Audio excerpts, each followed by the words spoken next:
Okay, so we're gonna look at this ST. I'm gonna tell you about a little issue that you have if you do any kind of work to it. Where are we at?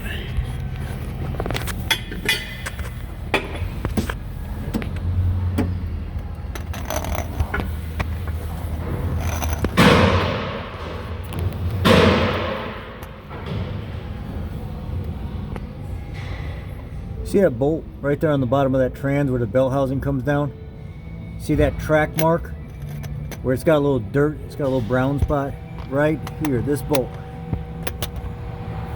Let's talk about that bolt. You see how bone dry it is right now and it's not leaking or anything? See how at one time there was like a fluid line right there? Well, here's my story. So we're gonna go for a test drive in the Explorer ST 3.3 twin turbo. Fast as a speeding bullet. I did a harness update on this thing because there's a message that pops up and it says something along the lines of engine coolant overheat or engine something temperature overheat, whatever it is.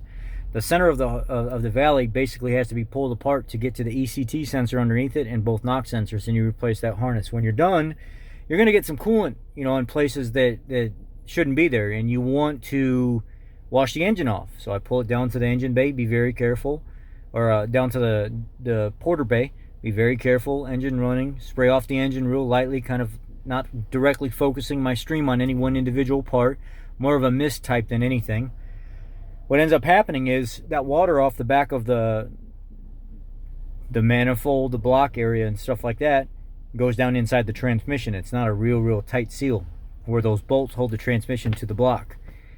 And that water gets down in that bell housing, but it's enough seal to hold and retain water. So by the time I got done with the vehicle, got it all cleaned up, gave it back to the customer in great condition, running good, no codes present, just running phenomenal.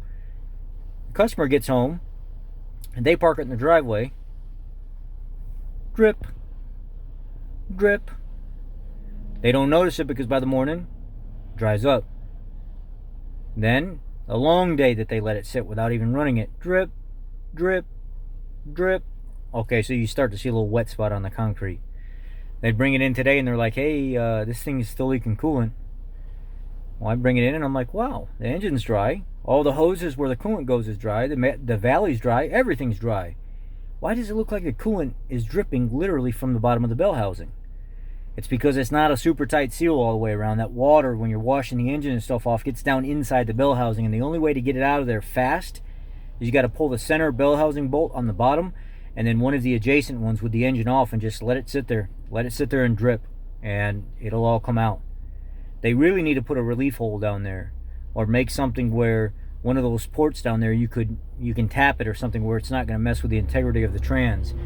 But that's not a very good design because that sets the technician up for failure. They get done with the job, customer takes the vehicle home, there's water inside the bell housing, the TSB only pays, or the service message only pays so much under warranty to do it, but they don't take into consideration the after effect of what could happen. So today, I wasted literally an hour and a half going back and forth to the vehicle to see when this thing is going to stop dripping, and eventually an hour and a half in, it stopped dripping.